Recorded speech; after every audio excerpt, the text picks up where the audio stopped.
Buenas noches y bienvenidos a Sala de Prensa de Noticias Caracol Ahora. El desempleo en Colombia continúa siendo uno de los principales problemas para miles de compatriotas y uno de los mayores retos por resolver para el gobierno. El año pasado, según el DANE, la cifra de desempleo fue del 15.9%, una de las más altas de los últimos años. Situación que se agravó por las consecuencias de la pandemia. Recordemos entonces que debido a las cuarentenas, miles de empresas, miles de negocios cerraron o recortaron sus nóminas, lo que agudizó la pérdida de puestos de trabajo. Y en medio de este panorama, los jóvenes continúan entre los más perjudicados. Escuchen esto. El desempleo juvenil pasó del 16% en el último trimestre del 2019 al 21.6% en el mismo periodo del año pasado.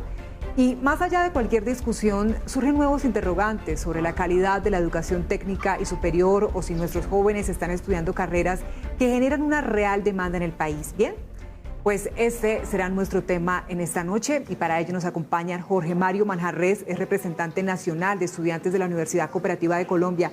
Jorge Mario, bienvenido a Sala de Prensa, ¿cómo está?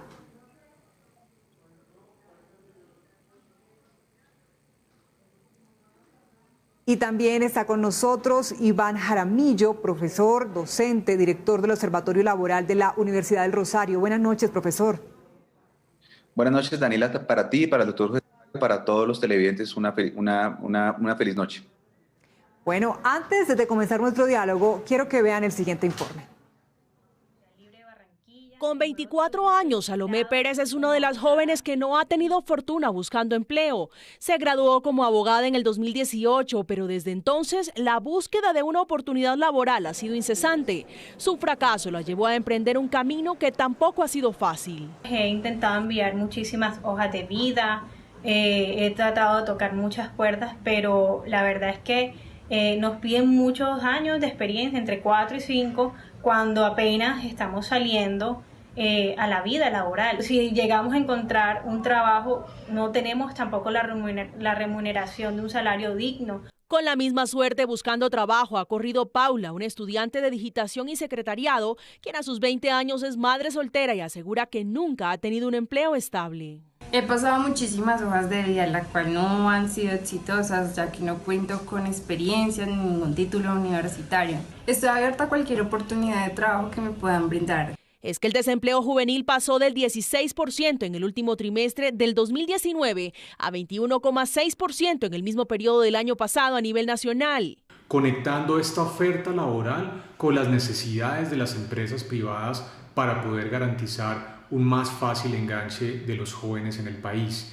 También, por supuesto, pensando ya en el mediano y largo plazos, hay que continuar mejorando no solamente la calidad, sino la pertinencia de la educación que están recibiendo nuestros jóvenes, esa formación para el trabajo que les permita, apenas terminen sus estudios, poder engancharse mucho más fácilmente en el mercado laboral. La situación se agrava porque las actividades que más generan empleo juvenil son el comercio, la agricultura y la industria, que se han visto muy golpeadas por la pandemia, que generó una contracción del 6.8% en el 2020. Se han vinculado más de 18.000 jóvenes al Estado colombiano. Asimismo, sancionamos la ley que obliga a que las pasantías y prácticas profesionales tengan que ser tenidas en cuenta como experiencia profesional. Potencializamos nuestra estrategia Sacúdete, de la cual más de 100.000 jóvenes en toda Colombia se han visto beneficiados, y lanzamos el programa de formar 100.000 programadores. Tenemos la tendencia, si es necesario, terminar contratos, decidir primero con las personas que no son cabeza de hogar.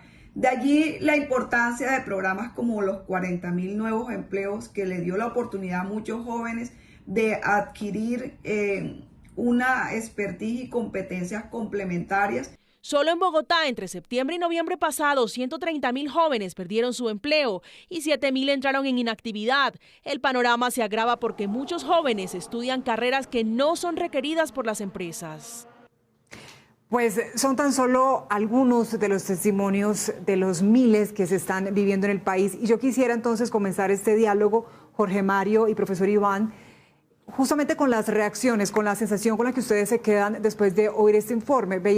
Oíamos a dos jóvenes que en común nos dicen, pasamos hojas de vida, pero no tenemos ni la experiencia suficiente, o cuando nos contratan, pues tampoco recibimos la remuneración que deberíamos. ¿Ustedes qué opinan al respecto? Comienzo con usted, Jorge Mario Manjarrés. Hola, buenas noches, Daniela, para el profesor. Eh, eh, el tema es un tema complejo y tiene diferentes aristas. Como lo decía el reporte que hacían, nosotros los jóvenes nos enfrentamos a diferentes circunstancias que obstaculizan el poder acceder a un empleo. Una de ellas es precisamente la experiencia. Y aunque el gobierno sí, ha legislado para que las pasantías y todo este tema cuente como una experiencia laboral, ineludiblemente las empresas no lo están teniendo en cuenta como tal. Es necesario de uno como recién egresado, como persona, tengas un dominio y un conocimiento del tema. Entonces, esto es uno de los primeros obstáculos al que nos estamos enfrentando. Y el otro tiene que ver con los salarios. Los salarios a veces no están reflejando realmente de acuerdo a la profesión con la que salimos. Entonces, tenemos detrimento en los salarios que nos están ofertando y eso también desmejora en parte la calidad de vida. Por eso hay muchos jóvenes que salen y comienzan a trabajar de manera informal y todo esto va en contra pues, de esos sueños y de esas expectativas con las que en algún momento luchamos para ingresar a la educación superior. Bien, ¿usted qué opina, profesor Iván?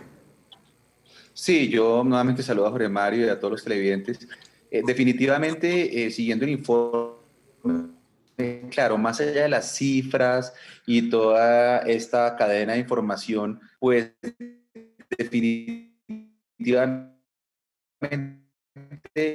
la política pública basada solo en leyes no va a ser nunca suficientemente efectiva. El problema del desempleo juvenil es un problema denominada garantía juvenil para que el empleo y a pesar de la fuerte inversión que se hizo en la Unión Europea no llegó a feliz término. Algo similar pasó en Colombia, venía escuchando el informe del programa de los 40.000 primeros empleos, la ley 1780 del primer empleo, el Plan Nacional de Desarrollo que ha generado unas cuotas del 10% en el sector público para los jóvenes, todos estos programas que buscan incentivar y homologar las prácticas como experiencia laboral, pues desafortunadamente no se ven traducidos en una mejora de los indicadores, sobre todo, claro, en un contexto de pandemia que lo profundiza y lo complejiza muchísimo, pero en definitiva se trata de un problema de ausencia de diálogo entre la oferta y la demanda, ese es el gran problema. Ausencia, como lo decía alguno de los que intervenían previamente, de pertinencia en la formación para lo que pide hoy la demanda laboral, es decir, sistema de cualificaciones que también está en el Plan Nacional de Desarrollo debe ser actualizado. Lo que se está pidiendo muchas veces no corresponde a la formación que estamos dando, muchas veces no hay ese diálogo y ese contacto, muchas veces no hay canales de acreditación de experiencia, entonces pasa lo que dice Jorge Mario, entonces no me contratan porque no tengo experiencia, pero si no me dan la oportunidad no va a lograr la experiencia para poder acceder al primer empleo. Luego hay una cadena allí muy compleja de resolver y esos son los para corregir esos problemas de desempleo juvenil, cómo corregir los problemas de acreditación de experiencia para acceder a ese anhelado primer empleo. Jorge Mario, ¿usted qué piensa al respecto? ¿Realmente los estudiantes están recibiendo una educación que no va, digamos, en la misma línea con lo que se encuentran una vez terminan sus estudios?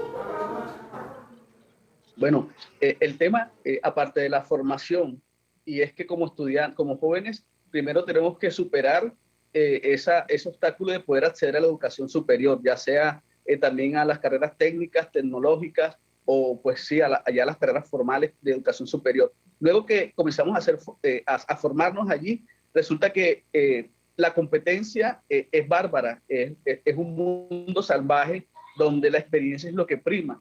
Y como decía ahorita el profesor Jaramillo, por mucho que el Estado esté legislando sobre este tema, definitivamente no es suficiente porque no hay oportunidades para muchos de los jóvenes, no encontramos trabajo rápido. Entonces, en mi caso, por ejemplo, salir a un mundo laboral del área del derecho es difícil porque se están ingresando muchísimos abogados cada semestre en las diferentes universidades del país, igual con los administradores de empresas, con los ingenieros civiles, electrónicos. Entonces, es un tema también donde el Estado debe sentarse a comenzar y a revisar qué tantas carreras o profesionales están formando las universidades y realmente qué se necesita, porque hay carreras novedosas que están arrebatando el tema de los puestos. Entonces, por ejemplo, un abogado puede ejercer el puesto de un administrador de algún negocio, Entonces vemos que ya uno ya nos ubica de acuerdo al perfil que estudió, al perfil profesional para el cual nos formamos, nos preparamos, sino que es lo que la vida me dé, lo que la primera oportunidad que tenga para poder generar ingresos y pagar en algunas ocasiones las deudas, como por ejemplo el ICETEX o ciertas corporaciones bancarias para pagar la carrera que estudié. Claro, profesor Iván, y desde el Observatorio Laboral de la Universidad del Rosario que usted dirige, ¿han encontrado de pronto esa responsabilidad que también tienen los centros educativos al respecto? ¿Están haciendo algo?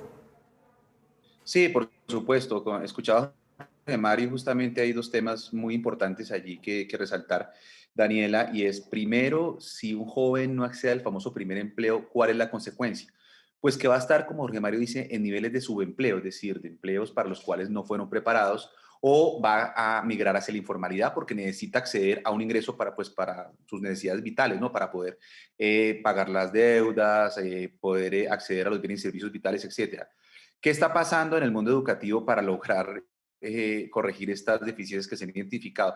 Realmente esto viene de tiempo atrás, de mucho tiempo antecedente a la pandemia.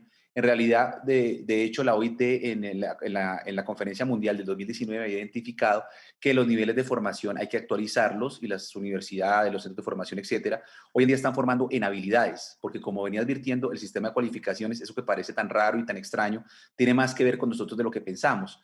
Los estudiantes se forman para unas determinadas habilidades más que conocimientos. Entonces, antiguamente se formaban conocimientos, salía el abogado como Jorge Mario, el médico, el ingeniero, con unos conocimientos que valían, al menos en su base, 10, 15, 20 años.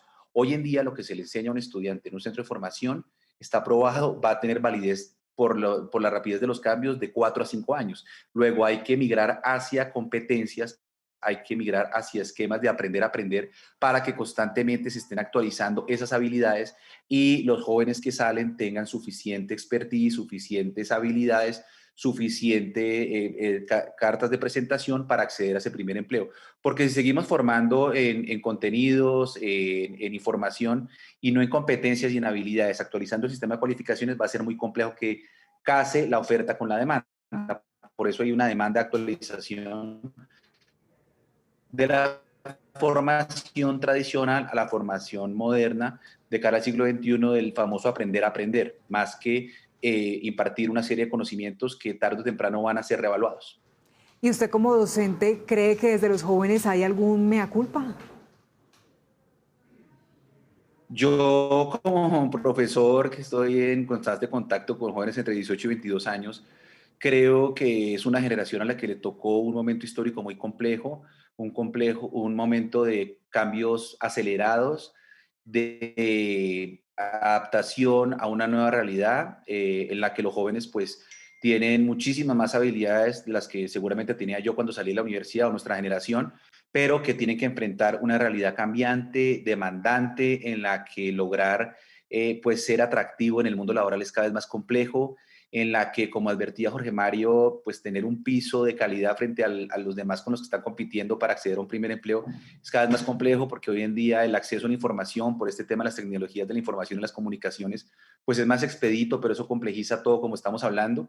Yo creo que es una generación a la que le corresponde una situación histórica mucho más compleja que la que nos tocó a nosotros, pero que yo la veo con todas las habilidades y todas las herramientas para poder corregir esto y salir de esta dificultad, esta deficiencia en la que estamos, de una profundización de las tasas de desempleo juvenil, que por lo mismo pasó Europa hace 10 años y poco a poco fueron saliendo de ello con inversión pública, con incentivos a la contratación y con desechar la idea, que es muy, muy común, de empezar a desmantelar el papel de intervención del Estado en la promoción de la empleabilidad de los jóvenes y trasladarlo hacia temas de emprendimiento exclusivamente. El emprendimiento es muy importante como sistema complementario, pero no como sistema de sustitución. Es decir, no decirle al joven, en la medida en que usted no sea capaz de emprender y montar un negocio solo, pues usted es el culpable de su desempleo. Eso fue lo que se intentó en Europa en un momento dado y fracasó. Luego, el papel del Estado debe seguirse manteniendo, debe ser el papel principal y todas esas incentivos a los emprendimientos, etcétera, al papel de autogestión del empleo, pues es importante como fórmula complementaria, pero no sustitutiva del papel de incentivo al trabajo decente que corresponde al Estado. Bien. Jorge Mario, ¿cuál es su opinión frente a lo que venimos hablando con el profesor Iván? ¿Usted cómo ve esa responsabilidad conjunta entre los centros de educación, pero también entre los jóvenes por sí mismos? ¿Cómo lo analiza?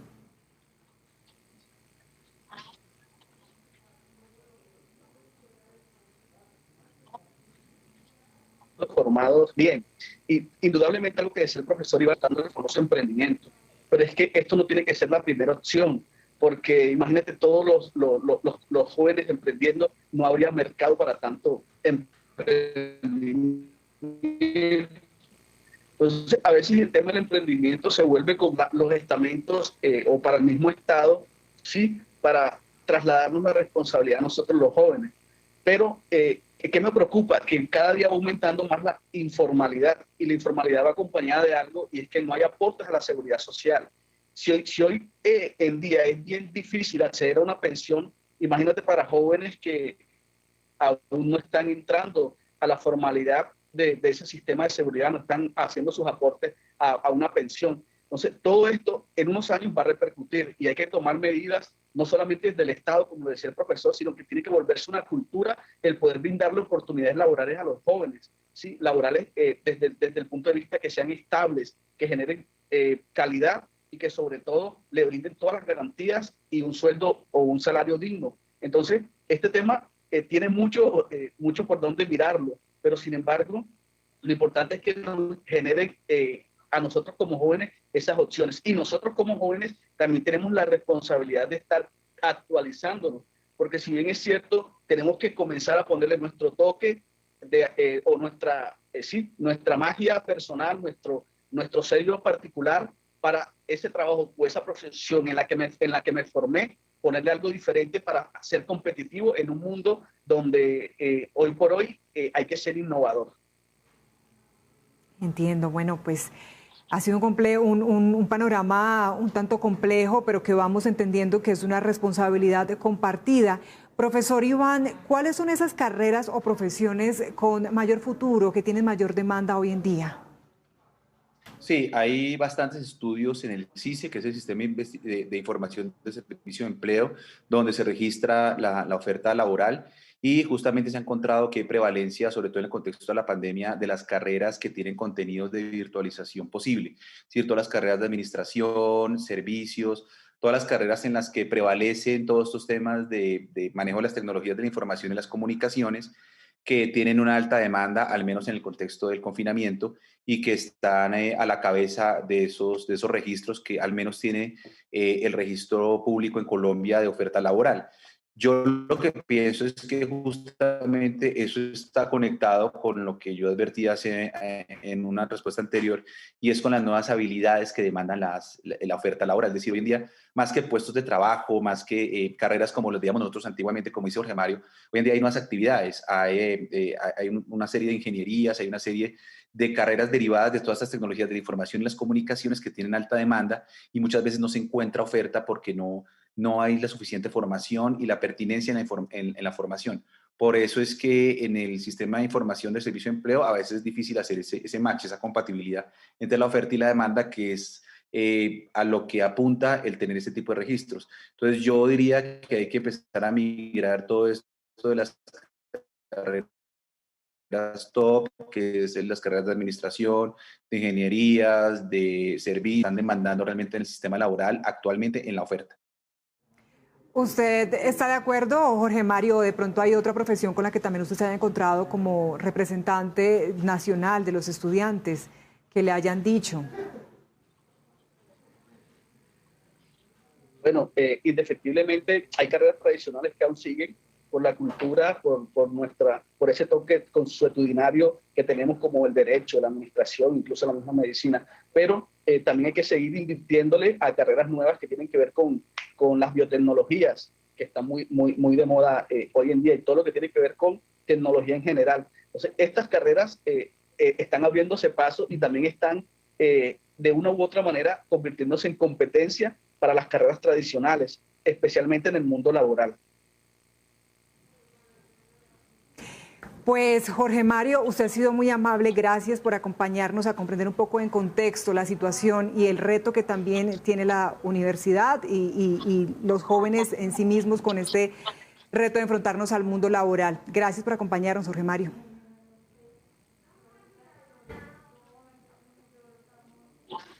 Gracias. Afortunadamente hemos tenido complicaciones técnicas, pero bueno, todo hace parte también de esta herramienta de la virtualidad. A usted también le agradezco, profesor Iván Jaramillo, docente y director del Observatorio Laboral de la Universidad del Rosario. Gracias por acompañarnos y ayudarnos a entender un poco esta realidad que nos preocupa, por supuesto, el futuro laboral de los jóvenes, los más afectados. Muchas gracias, Daniela, por la invitación. Animar a todos los jóvenes a que continúen por ese camino de formación para el trabajo y ojalá puedan encontrar más temprano que tarde ese anhelado primer empleo. Una feliz noche para todos los televidentes. Muchas gracias, lo mismo para ustedes. Hacemos una pausa. Al regreso estará con nosotros Ricardo Espina para contarnos qué tiene hoy en su radar. Ya volvemos.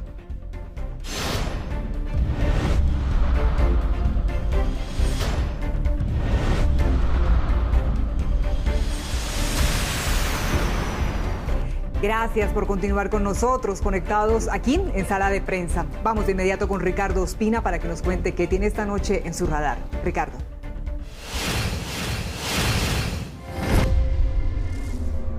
Hola, buenas noches. Hoy entra en el radar aquí en Sala de Prensa en Noticias Caracol Ahora el seguimiento que hacemos al Plan Nacional de Vacunación contra el COVID-19.